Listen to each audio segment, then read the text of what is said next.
Fuentes de información. Cuando hablamos de fuentes de información, nos referimos a diversos tipos de documentos en distinto formato.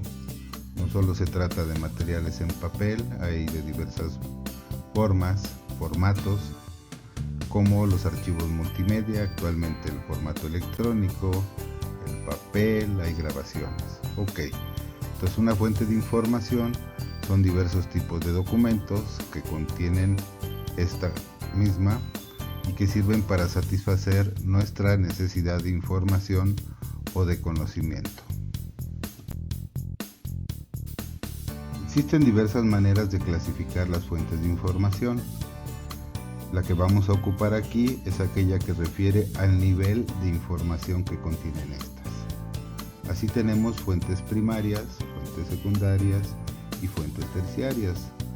Las primeras contienen información de primera mano, como son libros, trabajos de conferencias, películas, opiniones de expertos, publicaciones oficiales, sitios web, entre otras. Las secundarias traen compilaciones, resúmenes, listas de referencias publicadas sobre un tema. Tal es el caso de las bibliografías, las enciclopedias, los índices, bases de datos, censos, anuarios, atlas y diccionarios. Y las terciarias, que reúnen nombres de títulos de revistas y otras publicaciones periódicas. Compendia fuentes de segunda mano, como pueden ser bibliografías de bibliografías o guías de obras de referencia. Con estas vamos a trabajar en las siguientes actividades.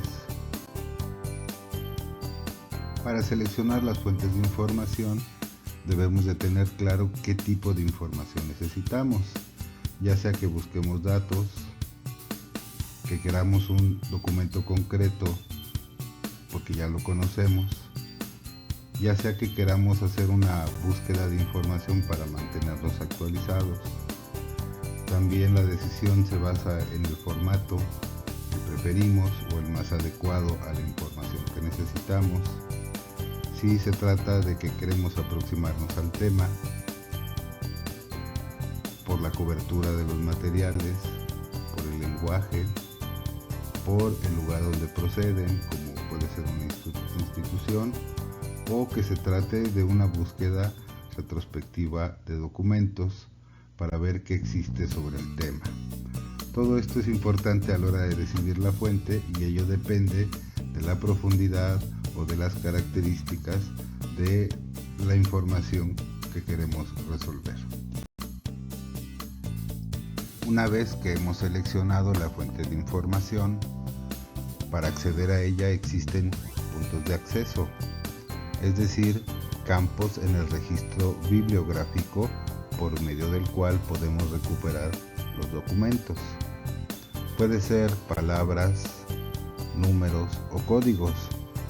Códigos, por ejemplo, puede ser el número de clasificación de un libro cuando acudimos a una biblioteca, puede ser el ISBN de los mismos o el ISSN cuando se trata de una publicación periódico o revista.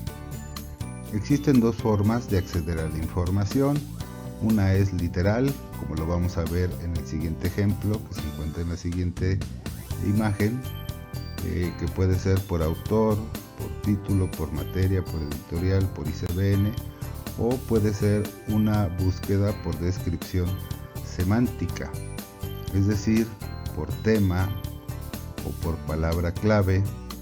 Para esto es importante lo que vimos anteriormente del uso de los tesauros, del uso de los descriptores y las palabras clave que existen en los sistemas de información y en los documentos.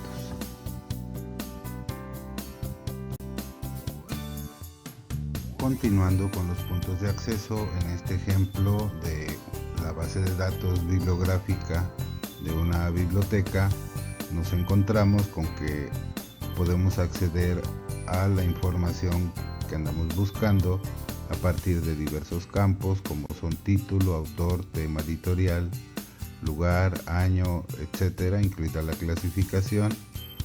y nos entrega distintos resultados. De hecho, una lista de resultados de acuerdo a lo que hayamos decidido y lo que hayamos puesto en el cuadro de búsqueda.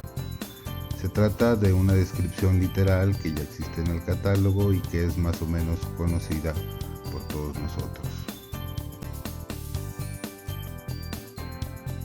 Continuando con el ejemplo anterior, existen opciones para buscar con diversos campos simultáneos. En el ejemplo que estamos viendo, estamos buscando algún libro con el título de medicina oral. Hay un autor definido ahí, de un tema, de alguna editorial del libro, del lugar donde se publicó y del año de la publicación. En este caso, al hacer la búsqueda combinada, obtenemos un resultado que se ve a continuación. Para culminar el ejemplo, aquí tenemos el resultado de la búsqueda que acabamos de definir. Está marcado con cuadros punteados los resultados. Nótese que los elementos de búsqueda o los puntos de acceso que pusimos aparecen oscurecidos, como es el caso del autor. En los datos de la publicación encontramos el lugar, la editorial, en este caso México y Limusa, la materia que se refiere a odontología y que también la pusimos, y el título del libro. Así es como funcionan las bases de datos principalmente, y es importante que podamos controlar los puntos de acceso. Visto lo anterior, el siguiente aspecto que vamos a analizar van a ser los operadores de búsqueda.